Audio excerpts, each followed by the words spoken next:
ยหาริพูนชัยระบือชื่อไกลทั่วแคว้นนานสมเป็นนครคนดีสมเป็นศักดิ์ศรีลานาสมคำชมว่าลำพูนเมืองนาองค์พระธาตุเจ้าหาริพูนชัยผู้เมืองยิ่งใหญ่ของชนทั่วไทยเสสองเลือนาน้อมกล่าวเนื้อรอยพุทธบาทเหมือนทิพย์สถานแวววามส่องแสงพระธรรมแห่งพุทธองค์จามมาเทวีจอมราชินีทรง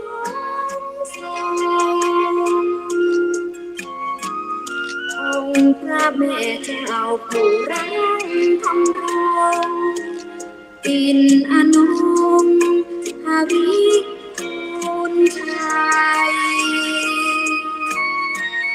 ทานน้ำทุ่งนาป่าสวยสะพรั่งแม่กวงล้นฟังโอแดนป่าสางดังมนมัดใจเห็นดอยขุนตาลคลึงสวงน้ำตกวังหลวงเพลินไพรหาริพูนชัยฟังใจไม่ลื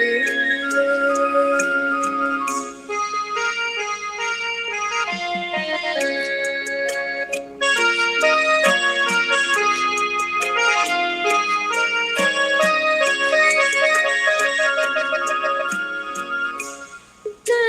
มมาเทวีจอมราชินีทรง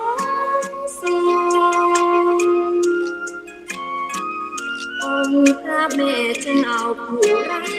ธรรมรงปิ่นอนงหาริพูนชัยทานน้ำทุ่งนาป่าสวยสะพรั่ง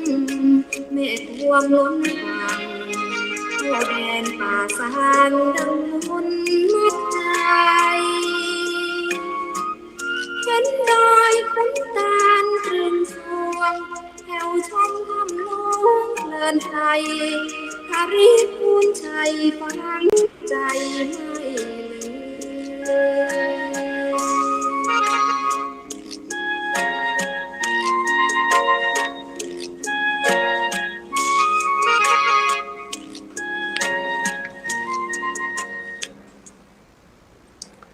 ขอความนอบน้อมจงมีแด่องค์สมเด็จพระสัมมาสัมพุทธเจ้าพระองค์นั้นกราบนมัสการซึ่งพระธรรมอันเป็นคำสั่งสอนของพระผู้มีพระภาคและขอระลึกลำพึงถึงคุณของพระอริยสงฆ์เจ้าสี่กู้แปดจำพวก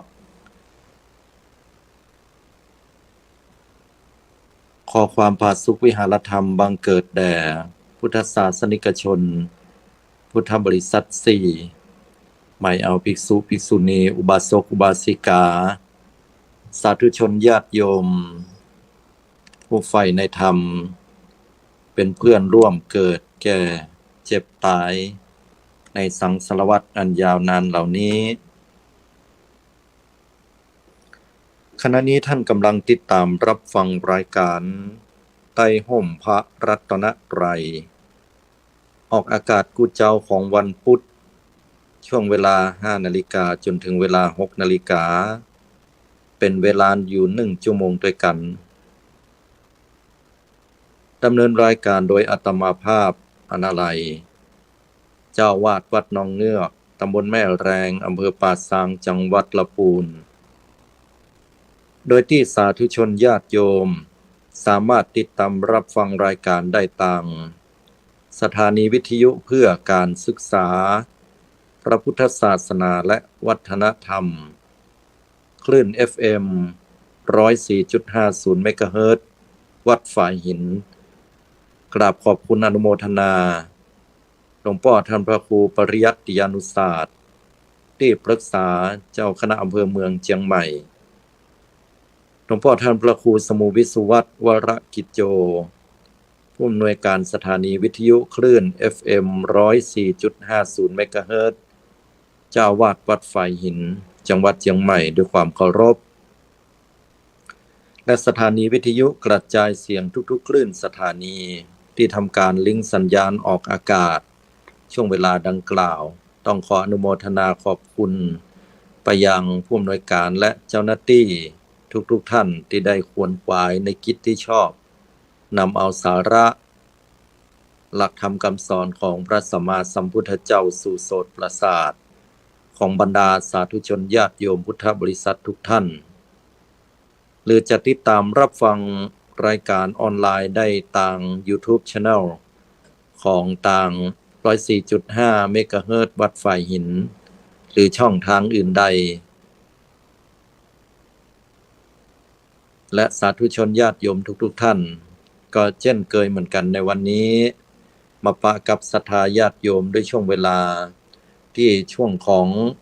ฤดูฝนอันมีบางช่วงเวลาบางช่วงที่เขาจะหันว่าแต่ละพื้นที่ตามกรมอุตุนิยมวิทยาเพิ่นได้บอกไว้ว่าจะมีฝนหนักฝนน้อยแต่บางที่ก็ตั้งเข้าขึ้นมาแล้วบ่ตกก็มีบางที่ก็ตกเอาเหียนนักบางที่ก็บ่ตกเลยบางที่ก็ตกหมอกแผ่นดินลายบ้านเฮาฮ้องว่าฝนขี้ค้านคือจุให้เฮาว่าฝนตกละขี้ค้านไปอากาศแล้วอย่างเนี้ยเป็นต้นมันเอาแน่เอานอนบ่ได้เนาะศรัทธาญาติโยมสายฝนนี่อุปมาไปก็เหมือนความเชื่อของคนเฮาคำว่าความเชื่อในทางพระพุทธศาสนาใช้คำว่าศรัทธาคำว่าศรัทธานอกจากจะแปลว่าความเชื่อแล้วอีกนัยยะความหมายหนึ่งที่ว่าความเชื่อมั่นตัวคือจะเป็นความเชื่อทั่วๆไปหรือความเชื่อมั่นในสิ่งนั้นๆเช่นเขาเชื่อมั่นว่าภรรยาผู้เนี้ยจะเป็นบุคคลผู้ที่จะนำพาให้ครอบครัวของเราได้ประสบความสำเร็จประคับประคองชีวิตการมีบุตรของเราเนี่ยให้ไปสู่ความสำเร็จในชีวิตกินอยู่แล้วก็เกิดความร่ำรวยฮิก็ปันมากาก็ปันขึ้นเข้าใจไปในทางทิศทางเดียวกันอันนี้เรียกว่าความเชื่อมั่นก็คือศรัทธาอย่างหนึ่งที่ยังลงในภรรยาคนนั้นแม่หญิงก็เหมือนกันมีความศรัทธาคือความเชื่อมั่นในป้อละอ่อนหรือตัวพ่อชายคนนั้นยามที่เฮาแต่งงานกันใหม่ๆเนี่ยหนุ่มสาวก็มักจะมองกันที่ความสวยงามและความลุ่งหลงในความหล่อโดยที่บ่ได้พิจารณาถึงสิ่งอื่นอาจจะมีความชอบกันและก็แต่งงานกันไปหรือบางครั้งนั้นความเชื่อมั่นนั้นก็บ่ได้เกิดขึ้นจากหนุ่มสาวโดยใช่เหตุแต่อาจจะเกิดขึ้นจากบิดามารดาของตัวเก่ายกตัวอย่างเช่นว่าคนเฒ่าคนแก่บิดามารดาเพิ่นหันดีหันงามว่าตระกูลเนี้ยเป็นตระกูลที่มีเงินมีทองตระกูลนี้จะเป็นเหตุปัจจัยให้ลูกของเฮานั้นสบายก็เลยมีลักษณะของการเอาลูกเต้าเนี่ยมาทำการแต่งงานเอาว่าหามงคลกันหรือยุคสมัยบัดเดียวเพิ่นมองว่าเป็นการกลุ่มถุงชนโดยที่คนทั้งสองนั้นบ่มีสิทธิ์ที่จะตัดสินว่าเฮาชอบหรือไม่อย่างใดอันนี้เป็นลักษณะของความเชื่อมั่นที่เกิดขึ้นจากผู้หลักผู้ใหญ่ผู้เป็นบิดามารดายุคหนุ่มสาวอาจจะมีความเชื่อมั่นในเรื่องของความสวยความงามความหล่อก็ตามแต่พอใหญ่หน้ากาบานแต่งงานกันไปเมินเข้าเราจะเรียนรู้ในเรื่องของอุปนิสัยใจคอของแต่ละคนแต่ละฝ่ายว่าคนเนี้ยมีอุปนิสัยเป็นอย่างใดพ้องบางคนก็เป็นคนที่มีอุปนิสัยที่ขยันขันแข็งมีความมุ่งมั่นอดทนบางคนก็เลาะและละหลวมเป็นคนที่เอาบัดแต้ขี้และบางคนก็มีความละเมียดละไมมีความละเอียดในการงานการบ้านแต่บางคนนั้นก็บ่เอาไหนเลย อย่างเพิ่นบอกว่าแบกหมอนถึงวันนั่นเนาะบางคนก็มุ่งที่จะทำงานอยู่ แต่ใช้เวลาว่าง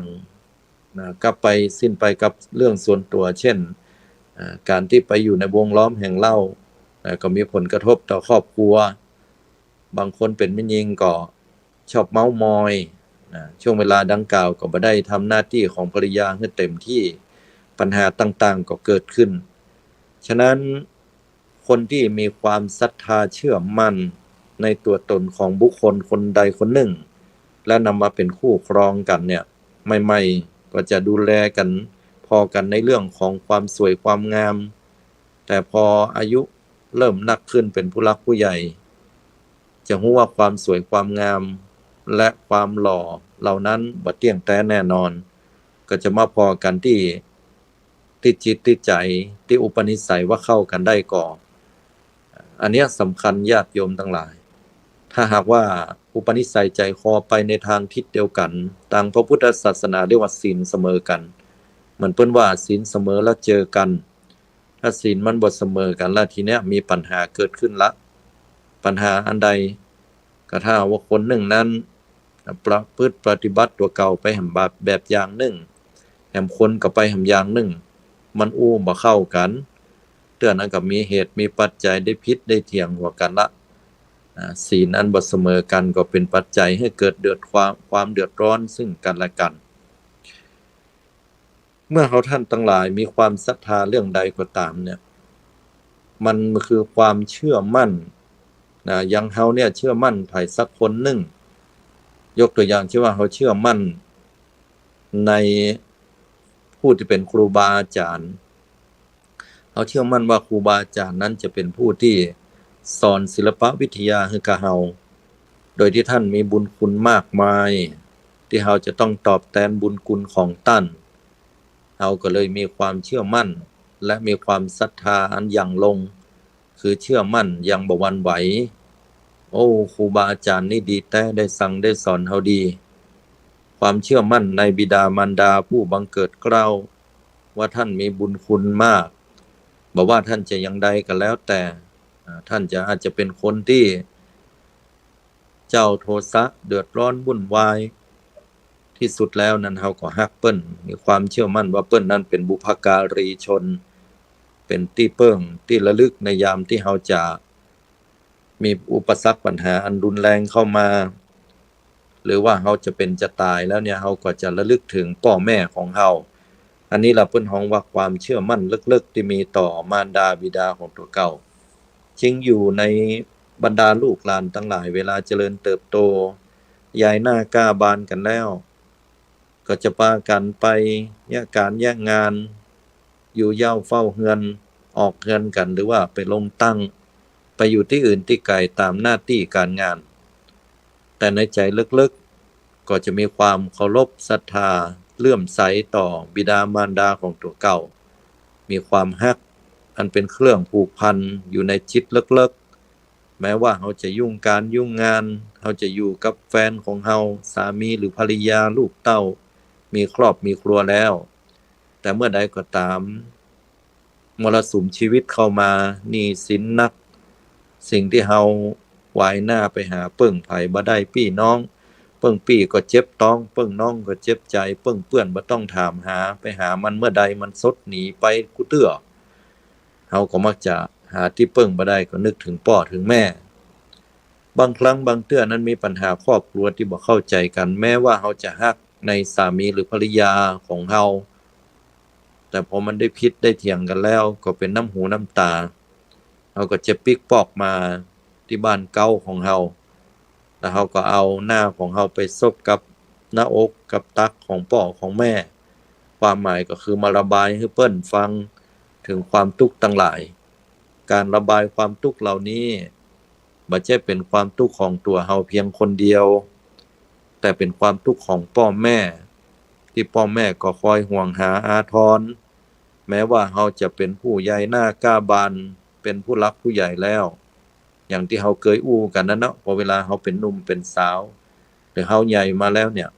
พ่อแม่เป็นห่วงเปิ้นเตือนเปิ้นบอกเฮาว่าอีพ่ออีแม่บ่ถ้ามาบอกเฮาว่าเฮาใหญ่แล้ว แม่นเฮาใหญ่แต่เฮาเจริญเติบโตถึงร่างกายเจริญเติบโตถึงความคิดเจริญเติบโตถึงจิตใจที่เข้มแข็งที่มีความอาจหาญแกล้วกล้าทำมาอย่างก็บอกกลัวฟ้ากลัวดินหรืออาจจะเป็นคนที่มีความเชื่อมั่นมุ่งมั่นในตัวเก่าว่าเขาทำได้ในเรื่องหลายๆอย่างแต่เชื่อเตอญาติโยมทั้งหลายคนเฮาทุกคนจะมีจุดแห่งความอ่อนไหวอ่อนโยนอยู่ภายใต้จิตใจเลิกๆคนที่เฮาหันว่าเขาเก่งแต่เก่งว่าเป็นคนบ่กลัวโลกบ่กลัวภัยบ่กลัวแม้แต่มัจจุราชร้ายแต่คนที่มีความเป็นคนมุ่งมั่นหรือเป็นคนที่บ่กลัวภัยเนี่ยใจเลิกๆแล้วนั้นก็เป็นคนที่มีความอ่อนโยนหรือว่าเป็นคนที่สมัยใหม่เรียกว่าเซนซิทีฟบวยต่อความรู้สึกนะจิตใจนั้นเหล่านั้นก็จะมีความหวั่นไหวอยู่เลิกๆบัดน่าเชื่อว่าคนบางคนนั้นเป็นคนที่ตัวใหญ่ตัวหลวงเนาะคนตัวใหญ่แต่พอใจกำยำบึกบึนบักกลัวพอใจคนไหนเข้าไปต้าไปตีไปต่อยปะอย่างที่ไหนก็ถึงบักกลัวเป็นว่าพอหันแมงสาบเตือนนึงแล้วสดหนีใจสั้นตัวสั้นทับอีก็มีน่ะ พอแล้วมันเปิงสมเปิงกวนกันเนาะนั่นแหละเพิ่นฮ้องว่าความกลัวที่ซ่อนเร้นอยู่ภายใต้จิตใจลึกๆแม่หญิงบางคนนั่นบ่กลัวไผปากกล้าเป็นแม่หญิงที่ปากกล้าไผมานี่จะด่าบ่ต้องกลัวขนาดผัวข้าเจ้ายังด่าอยู่แล้วอีน่ะ ด่าผัวตัวเก่ามันต้องกลัวว่าคนอื่นมันจำด่าแล้วมันถึงบ่กลัวไผบอกว่าเพิ่นใจแม่นหญิง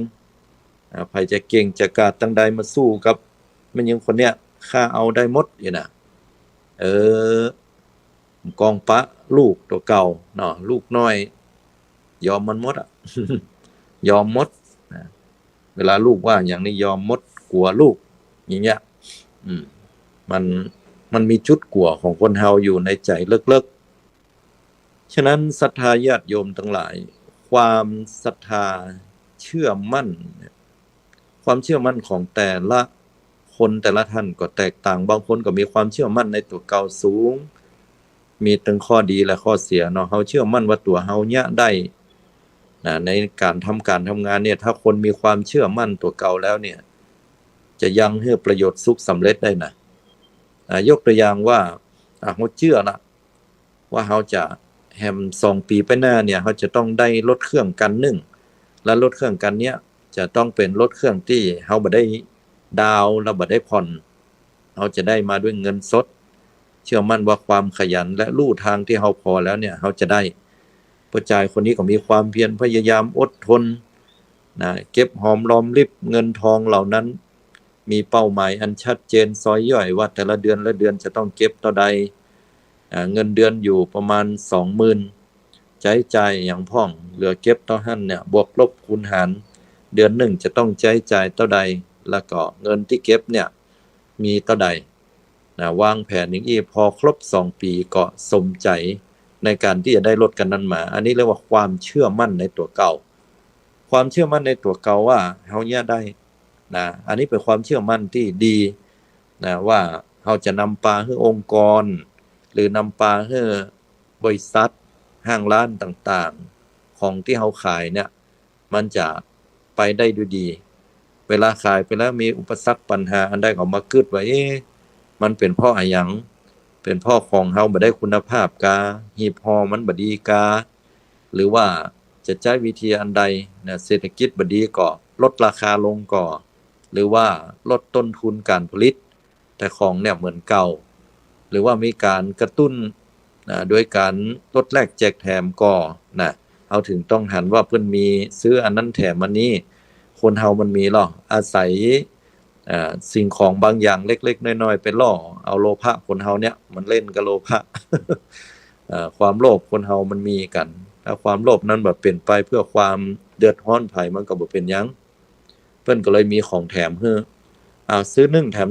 ซื้อ2แถม1อีเนาะไปพอเข้าไปในห้างเป็นช่วงโปรโมชั่นเพิ่นจัดลดราคาเพิ่นก็มีช่วงเวลาให้ตัวนะ2 วันนี้ตะยะใครซื้อแชมพูยี่ห้อเนี้ย 2 ขวดพิเศษฟรีสุดๆแถมแฮม1 ขวดในราคาตุ้ยๆนะ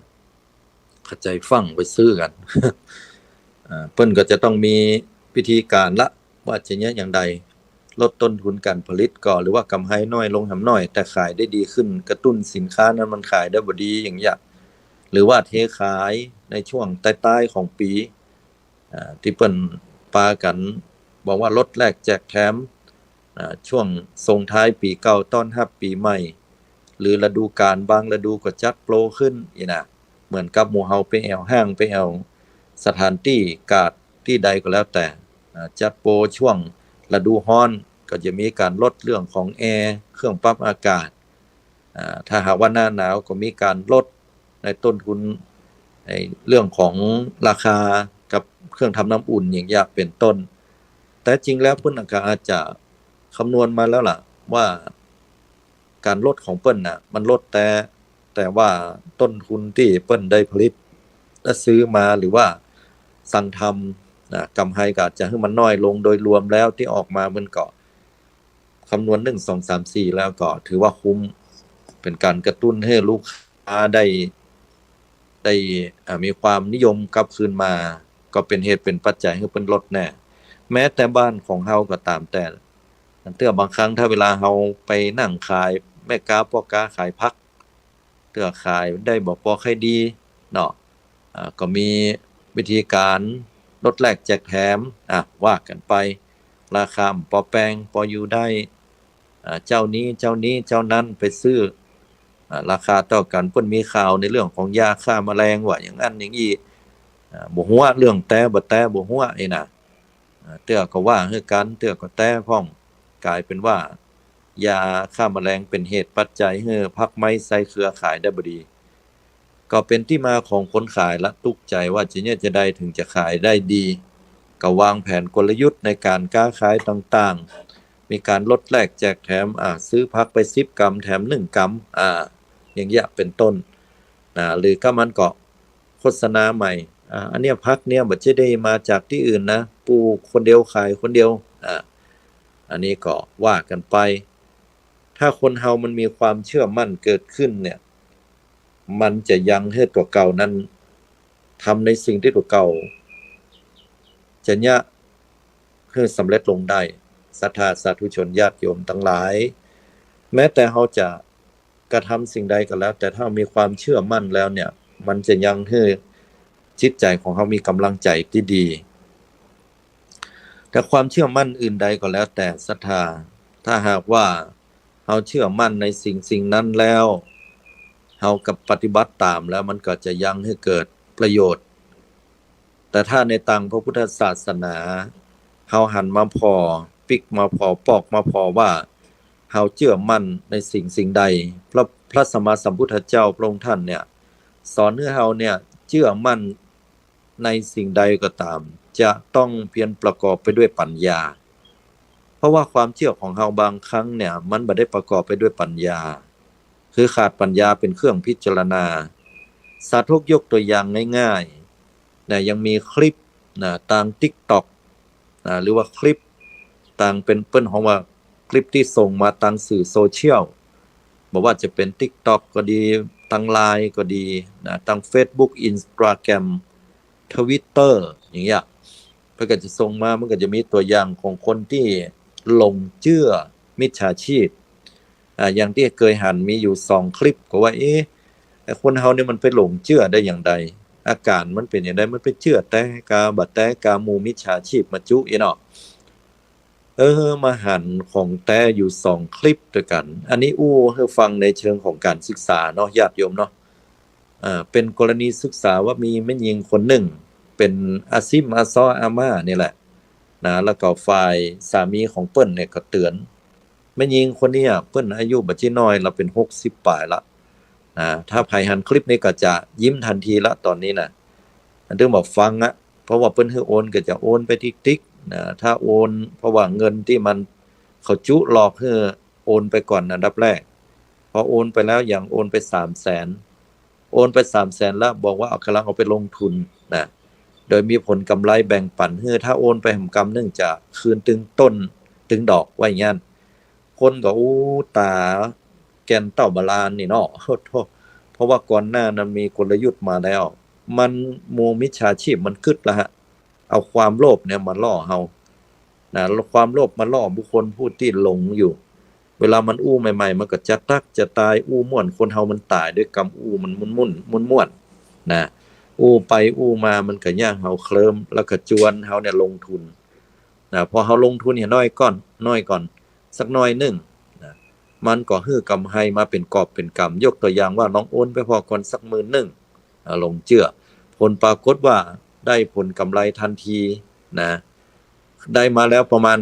5,000โอ้ลงทุน10,000ได้5,000เงินกะอย่ากำนี้มันก็เทกอ่ะมีเงินต่อได้300,000ลงไปเลย300,000ลงไปมันบอกว่าได้อยู่นะแต่ว่าตอนเนี้ย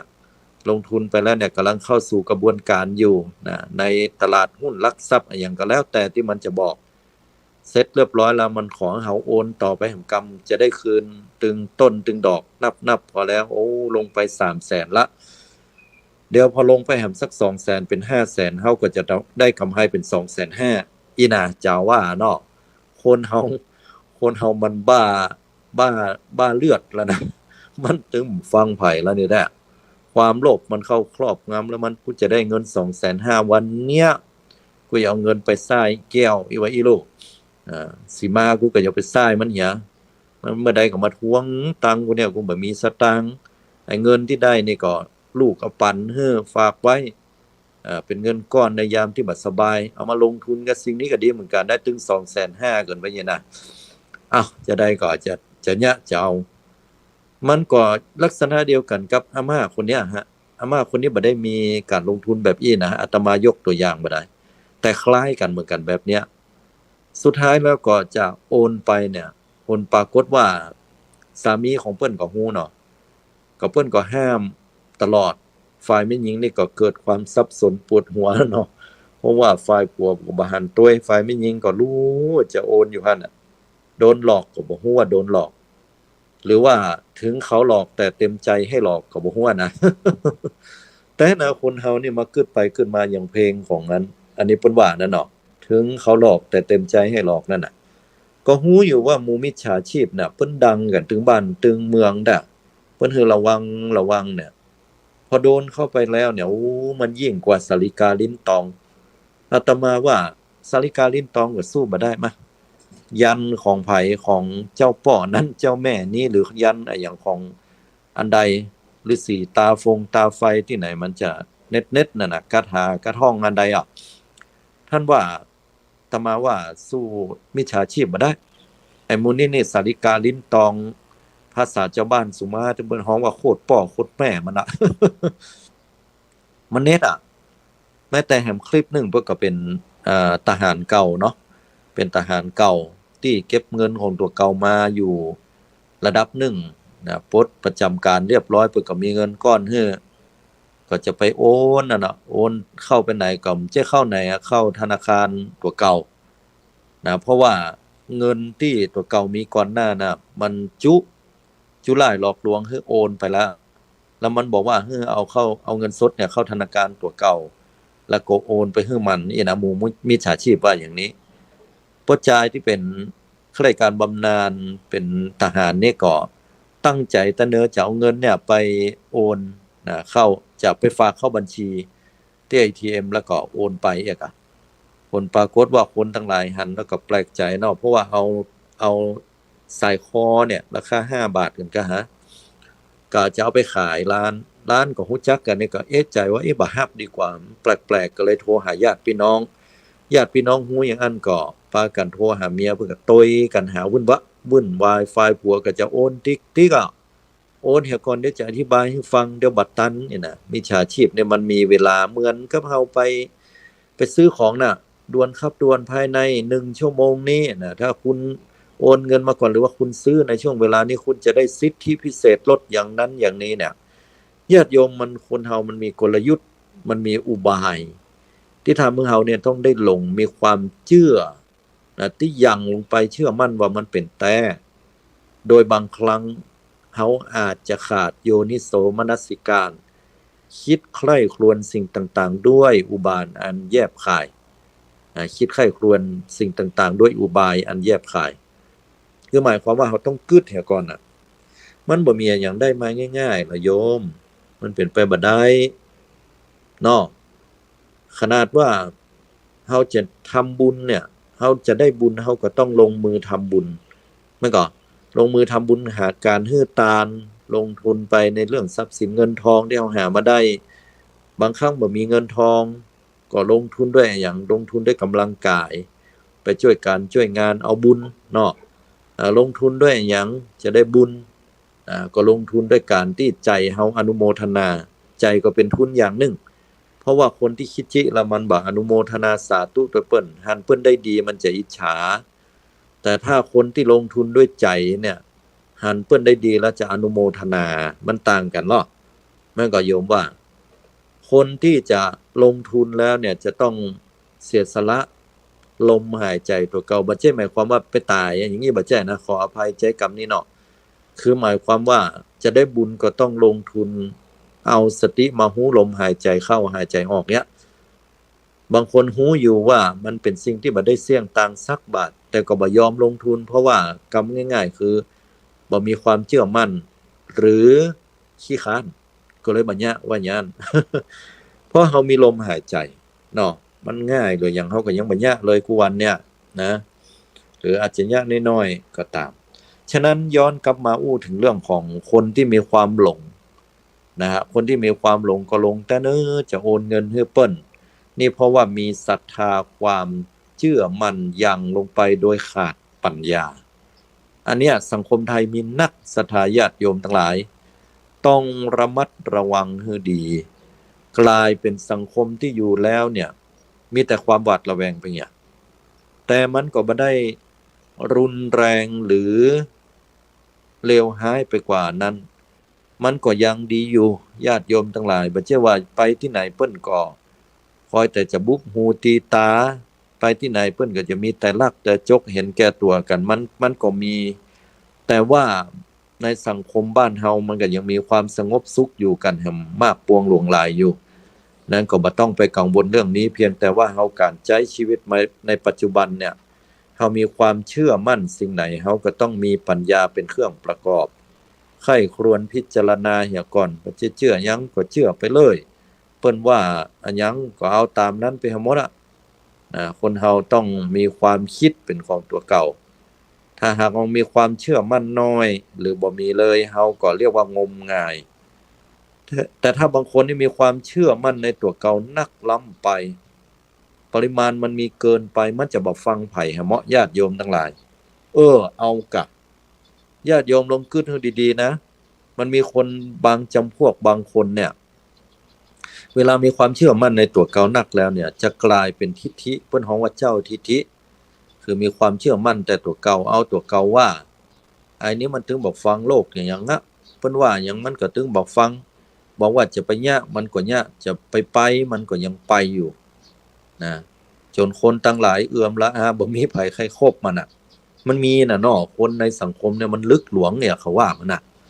มันถึงฟังไผเนาะแต่มันก็มีข้อดีข้อเสียอยู่เนาะสำหรับเขาอันนั้นก็เป็นแฮมเรื่องนึงการบ่ฟังไผเนี่ยมันก็อู้ยากเหมือนกันเนาะว่าสิ่งที่บ่ฟังนั้นมันกระทบต่อคนส่วนนักก็ถ้ามันเป็นเรื่องส่วนรวมก็ควรที่จะฟังคนอื่นแต่ถ้ามันเป็นเรื่องของส่วนตัวอันเนี้ยตัดสินใจได้เองเลยบ่ต้องไปรอความคิดเห็นคนนั้นคนนี้เพราะเราต้องตัดสินใจตัวเก่าแต่การตัดสินใจตัวเก่าต้องอยู่ภายใต้การตัดสินใจที่มีข้อมูลต้องมีสติมีปัญญาคอยพิจารณาสิ่งต่างๆเป็นเรื่องที่อดเคยหัวบ่ได้เหมือนกันญาติโยมทั้งหลายมีก็ญาติโยมว่าบางคนเนี่ยจะกินอย่างสักอย่างนึงเนี่ยก็ยังถามนะยกเว้นแต่แม่บ้านเพราะแม่บ้านเป็นคนทำเนาะไปทำป้อละอ่อนตัววันนี้ตัวใครอยากแต่อย่างอยากคือแม่บ้านเปิ้นเอาใจผัวนะเนาะพ่อบ้านก็บอกก็เอาแล้วแต่แม่มันก็แล้วแต่นั่นน่ะมันตุกเหลือมันตุกใจเหลืออันบอกมาก็ได้น่ะ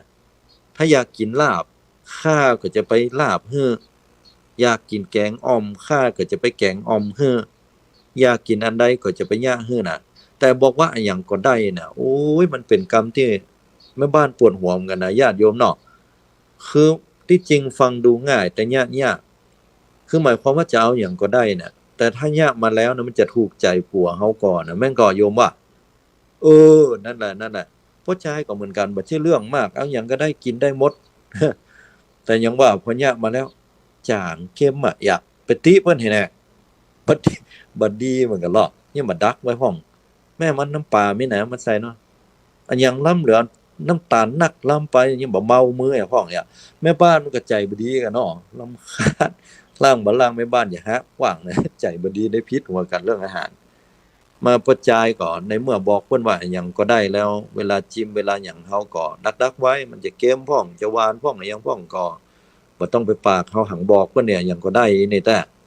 แต่ถ้าเฮาจะอู้กับเพิ่นก็มีศิลปะให้หน่อยโอ้แม่วันนี้แม่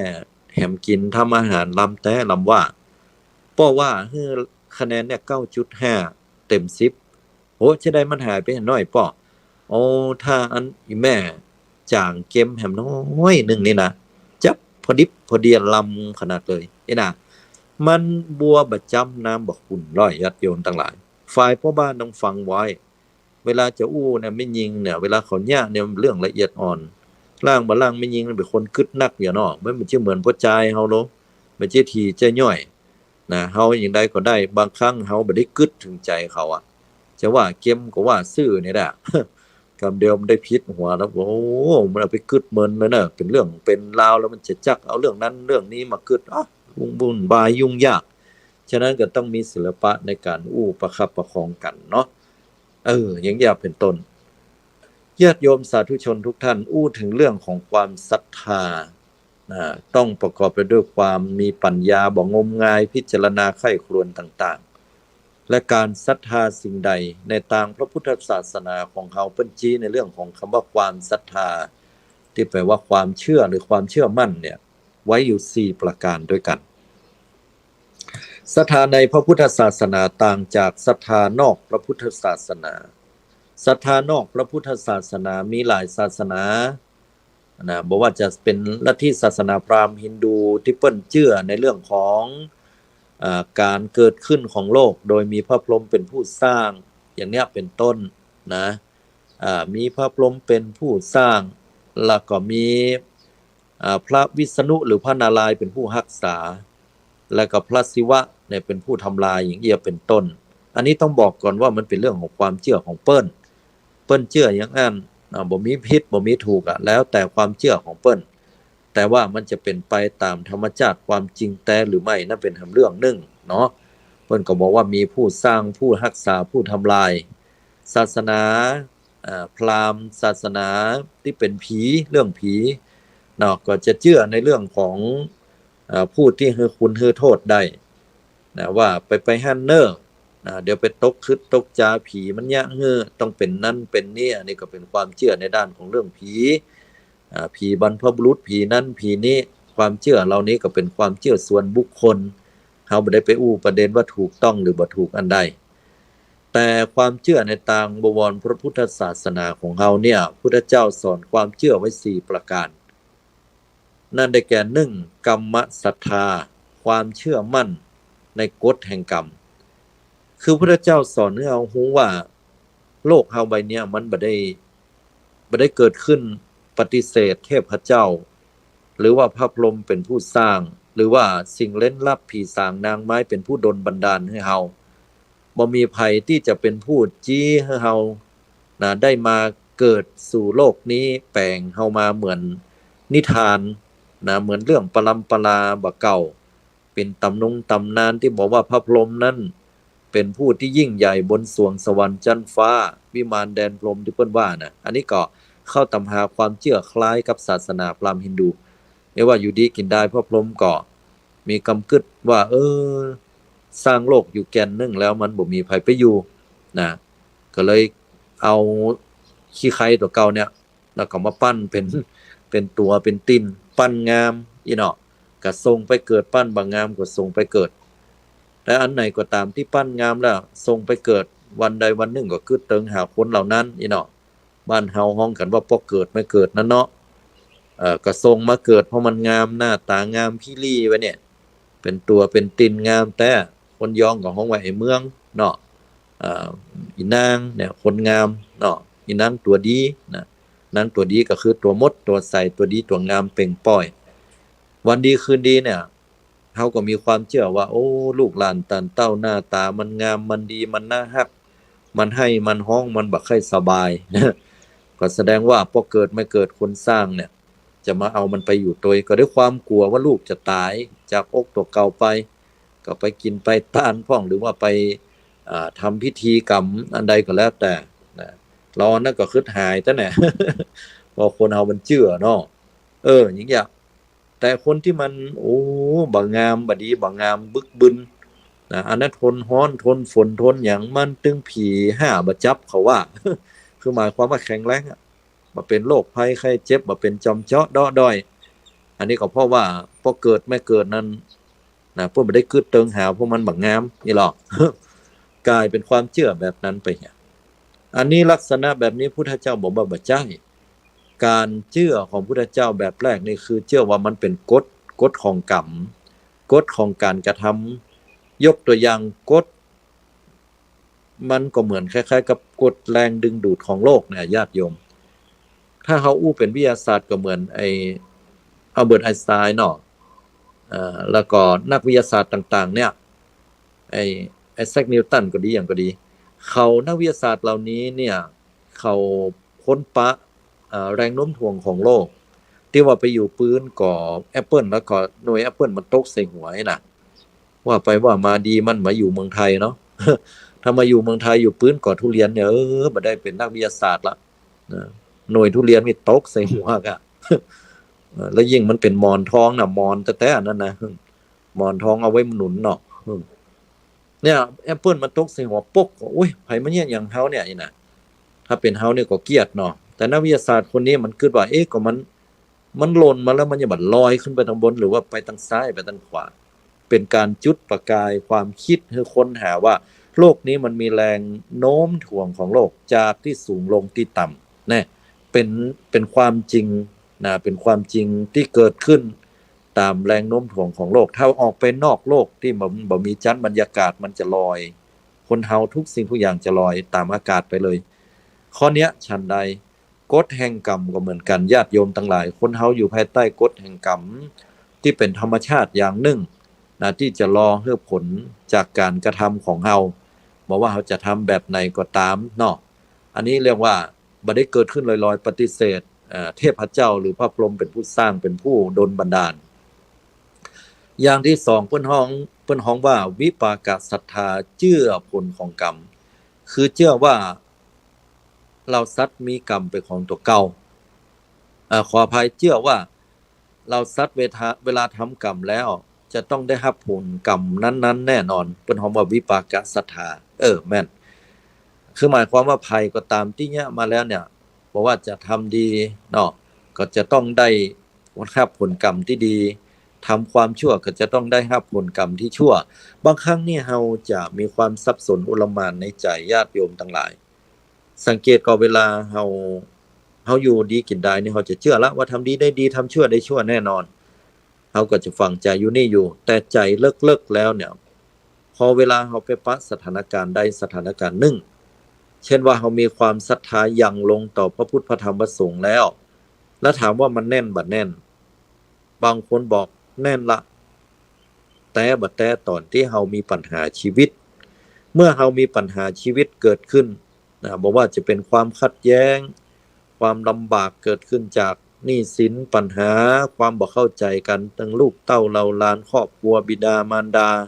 หรือสามีภรรยาตลอดจนถึงความบ่เข้าใจกันในที่ทำงานในสังคมโดนสังคมลงโทษอะไรอย่างก็แล้วแต่แล้วเราทำดีมาตลอดเนี่ยผลปรากฏว่าเราทำดีมาตลอดเลย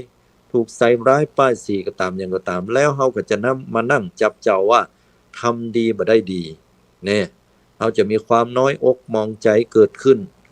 ทั้งที่เรารู้ว่าทำดีย่อมได้รับผลดีแน่นอนอย่างที่พระพุทธเจ้าสอนแต่ถึงเวลานั้นเราจะเกิดความน้อยใจแล้วมาโทษสิ่งนั้นสิ่งนี้เฮาบ่ทำความดีละ ต่อไปเขาจะเป็นคนห้ายเขาจะเป็นคนบดีละมันมีแต่นะญาติโยมเลิกแล้วเนี่ยเพิ่นวัดกันในเรื่องของศรัทธาความตั้งมั่นที่มีเนาะว่ามันแน่นแฟ้นแต่ก่อนเนี่ยอย่างเงี้ยแน่นแฟ้นต่อพระพุทธพระธรรมพระสงฆ์แต่ก่อนถ้าหากว่าเขามีความตั้งมั่นเชื่อมั่นแล้วเขาก็จะรู้ทันทีว่าอ๋อทำดีอ่ะผลกรรมดีมันมีอยู่แต่มันยังบ่ฮื้อผลเตื้อมันจะต้องรอผลเหมือนลำไยปลูกวันนี้อย่าได้กินหน่วยมันวันนี้มันเป็นไปบ่ได้แต่เฮาได้รับผลกรรมบ่เดียวเนี้ยที่เฮาทำดีแล้วเฮาก็ยังโดนบ่ดีอ่ะก็เพราะว่าวิบากกรรมในอดีตชาติเฮาเคยทำไปเคยไปกันไปแกล้งเคยไปทำในสิ่งที่บ่ดีไว้เฮาก็ต้องมารับผลกรรมเนี่ยมันเป็นเรื่องปกติอย่างเนี้ยเรียกว่าวิปากศรัทธาเชื่อผลของกรรม3กรรมสกตาศรัทธาเชื่อว่าเราสัตว์มีกรรมเป็นของตัวเก่าคนเฮาสัตว์สิ่งต่างๆเนี่ยล้วนแล้วแต่ว่ามีผลกรรมเป็นของตัวเก่าทั้งนั้นบ่ได้เกิดมาจากไผจะเป็นผู้ทำให้เฮานั้นล้วนแล้วแต่จะต้องได้รับผลของกรรมที่เฮาได้สร้างทำดีก็ย่อมได้รับผลดีทำชั่วย่อมได้รับผลชั่วแน่นอนบ่วันใดก็วันหนึ่งเป็นอย่างแน่แต่อันนี้ความเชื่อเรื่องกรรมสกตาศรัทธาเชื่อว่าเราสัตว์มีกรรมเป็นของตัวเก่าอันนี้ที่มันเกิดมาแล้วมันร่ำมันรวยก็เพราะจัดแล้วมันได้ตานดีอันนี้คนนี้เกิดมาด้อยเปี้ยเสียแขนจัดก่อนจัดแล้วจัดไหนบ่ฮู้ว่าวิบากกรรมมันมาจับแล้วมันก็เป็นเหตุเป็นปัจจัยให้มันนั้นจะต้องได้มีอาการ32บ่ครบอย่างเนี้ยบางคนเอาหาคนนี้อย่ามาคนเปิ้นนิยมชมชอบแต่บักกี้กรรมปากบักกี้กรรมก็บ่หันว่ามันจะไปเสริมแต่งสร้างกรรมกรรมจ๋าได้ให้มันวิจิตรพิสดารก็หันก็มันก็ง่ายๆนั่นน่ะคนก็ยังมีความศรัทธาความเชื่อมั่นช่วยมันยะไอ้เฮาปากพอฉีกถึงเกาหูไผก็บ่เคยเชื่อเงี้ยน่ะอันนี้ก็เข้าใจว่ามันเป็นผลกรรมที่เราสัตว์เหล่านี้ได้สร้างผลกรรมที่ดีได้สร้างกรรมที่ดีไว้แล้วผลกรรมตอบสนองในปัจจุบันนั่นก็จะด้วยความที่ว่าได้เป็นผู้ที่มีสัจจะวาจากรรมไหนเป็นกรรมนั้นบ่ได้จุร้ายหลอกลวงไผอย่างเนี้ยเฮาเรียกว่าเราสัตว์มีกรรมเป็นของตนเฮาเข้าใจอย่างนี้ถูกต้องเข้าใจว่าคนนี้จะได้เพิ่นประกวดนางงามนางนพมาศว่านางงามจังหวัดนางงามระดับภาคนางงามระดับประเทศประกวดระดับประเทศแล้วยังไปประกวดระดับโลกก็ได้แหมอยู่น่ะอันนี้ก็ด้วยความที่ว่าอดีตนั้นเปิ้นสร้างกรรมที่ดีเป็นคนที่มีศีลอันบริสุทธิ์บ่ยอมให้ศีลตัวเก่านั้นตั้งแต่เกิดถึงตายเนี่ยได้ขาดได้ด่างได้พร้อยเลยตั้งแต่จำความมาก็เป็นคนที่บาปบุญคุณโทษประโยชน์บ่ใช่ประโยชน์เป็นอย่างดีอย่างเงี้ยก็ส่งผลให้เป็นคนที่มีผิวพรรณวรรณะหน้าตางดงามและคนก็ยอมรับก็เพราะอดีตชาติได้ให้ทานด้วยความอนุเคราะห์สงเคราะห์แก่บุคคลผู้ยากไร้ให้ทานด้วยความที่มีจิตอันเกื้อกูลต่อผู้อื่นก็เป็นเหตุเป็นปัจจัยให้คนนิยมชมชอบอันนี้ก็แสดงว่าคนเนี้ยทำบุญมาอย่างนี้อันนี้เป็นความเชื่อที่เรียกว่ากรรมสกตาศรัทธาเชื่อว่าเราสัตว์มีกรรมเป็นของตนเองได้รับผลดีได้รับผลร้ายก็แล้วแต่เหตุและสุดท้าย4ตถาคตโพธิศรัทธาเชื่อการตรัสรู้ของพระพุทธเจ้าว่าพระสัมมาสัมพุทธเจ้าเนี่ยเป็นศาสดาที่บ่มีไผสอนค้นพบพระสัจธรรมด้วยพระองค์เองโดยการที่พระองค์นั้นไปสู่สถานที่ที่เรียกว่าปื้นก่อสิริมหาโพธิ์ละความเปลี่ยนอันหลอกลวงที่ฮ้องว่าอัตตกิลมัฏฐานุโยคทรมานกายตัวเก่าปลีกตัวเก่าออกมาจากบ้านเพื่อความเป็นสมณะสารูปเสาะหาสัจธรรมต่างๆเรียกว่าพลากใจออกจากกามคุณกามสุขาริการุโยคหันมาประกอบความเพียรต่างสายกลางและที่สุดก็บรรลุความเป็นพระสัมมาสัมพุทธเจ้าและก็นำเอาสัจธรรมเหล่านั้นเรียกว่าอริยสัจทั้ง4และปฏิจจสมุปบาทปัจจัยการต่างๆว่าสิ่งนี้มีเพราะเหตุนี้สิ่งนี้มีเพราะเหตุนี้ถ้าสิ่งนี้ดับผลมันก็จะดับตามไปโดยตามลำดับอย่างเนี้ยเป็นต้นนี่แหละคือความเชื่อที่ยังลงต่อพระสัมมาสัมพุทธเจ้าเอาง่ายๆบ่ต้องอย่างนักเชื่อพระพุทธองค์ว่าเฮาทำความดีย่อมได้รับผลดีอย่างน้อยที่สุดเฮาทำดีไปแล้วภายบ่หัน แต่จิตใจของเราก็มีความอิ่มเอมปีติยินดีใจภาคภูมิใจยกตัวอย่างเช่นว่าเฮารักเอาอาหารนะไปวางไว้แล้วไผก็บ่ฮู้ว่าเฮาเอาอาหารไปให้ด้วยจิตใจที่เมตตาปรารถนาดีแต่พอเฮามาได้ยินแห่งกำนึงไผเอาอาหารไปวางไว้ที่พื้นนั่นน่ะอ่าเพราะบ้านหลังนี้เปิ้นเป็นคนที่บ่ค่อยมีเงินมีทองเอาไปให้ก็มีคนเฒ่าคนแก่อยู่โอ้คนเฒ่าคนแก่ได้กินแล้วก็น้ำตาปปังเป็นอาหารเลิศรสอาหารดีบางเทื่อก็อดมื้อกินมื้อแต่พอไผมั่วเอาใส่ถุงไปอย่างดีเลยเป็นอาหารที่ล้ำกินแล้วก็อิ่มโดยน้ำตาก็บ่ไหลเฮาฟังเฮามีความรู้สึกปีติน่ะเนาะใจเฮาดีน่ะแหละทั้งๆที่คนอื่นก็บ่ฮู้ว่าไผเป็นคนทำให้ไผเป็นคนเอาไปให้แต่เฮาฮู้อยู่ในใจของเฮาโยมว่าเฮาเป็นคนที่เอาไปให้เปิ้นปีติเจยบานยินดีโอ้เฮาดีใจเปิ้นได้กินของเฮาเนาะหรือแม้แต่ของใจของหยังก็ตามที่เฮาให้เปิ้นด้วยใจอันเกื้อกูลมุ่งหวังประโยชน์แล้วก็เป็นสิ่งที่ดีงามให้กับเปิ้นแล้วเฮาจะภาคภูมิใจแม้ว่าไผบ่ฮู้ก็ตามเด้อญาติโยมเนี่ยเพิ่นฮ้องว่าไผบ่ฮู้ก็เทวดาฮู้นั่นก็คือจิตใจเฮานี่แหละจิตใจเฮามันเป็นเทวดามีหิริมีโอตตัปปะมีความสะดุ้งกลัวต่อบาปบ่ทำบาปทำกรรมแต่หันสร้างบัดสร้างความดีให้ตานแตนอันนี้เปิ้นฮ้องว่าเฮาเชื่อมั่นต่อพระพุทธเจ้าก่อนที่เพิ่นบอกว่าทำดีแล้วย่อมได้รับผลดีเบื้องต้นมันได้รับผลดีคือใจสบายตรงกันข้ามญาติโยมทั้งหลายทำชั่วย่อมได้รับผลชั่วยกตัวอย่างเช่นว่าเวลาเฮาไปลักไปจกอย่างของไผสักอย่างหนึ่งเฮาแมทปึ้นแล้วเฮาเอาซ่อนไว้ที่กระเป๋าเตวก็ดีเฮาซ่อนไว้ที่อันถุงผ้าหรือซ่อนไว้ที่กระเป๋าแล้วปรากฏว่าเปิ้นฮู้ตอนนั้นเพิ่นว่าไผเอาของเฮาไปอย่าแมทไปกำเดียวเอาไว้แตะไว้ว่ามือมันอย่างมาบวยอย่างลิงเนี่ยว่าอย่าโอ้เดือดร้อนวุ่นวายก็ไผเอาไปไหนก็น้อยๆน่ะเป็นละวุ่นละวือเอาละกับเนี่ยเฮาไปแมทของเปิ้นนี่นะเหงื่อมันเริ่มออกละยิ่งคนเก็บอาการบ่ดีเนี่ยเฮาระวังให้ดีตามันถึงล็อกแรกมันถึงฮู้อาการกริยาอาการร่างกายมันถึงเป็นทุรนทุรายไว้มันอยู่บ่ม่วนเนาะร่างบ่ร่างใครหนีแล้วเนี่ยหาวิธีพลิกบ้านล่ะนะมัน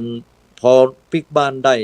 ต่อคือไผบ่ฮู้มันมานอนมันก็กลัวได้สร้างวิบากกรรมไว้โอ้กูนี่ไปแมทเอาของเปิ้นนอนบ่หลับกูว่าเปิ้นฮู้แต่เสียหน้าเสียตาเดี๋ยวเปิ้นสิว่าเฮาเป็นคนขี้ลักขี้จกอีนี้ก็เลยเกิดความกลัวเกิดขึ้นเนี่ยเปิ้นฮ้องว่าบาป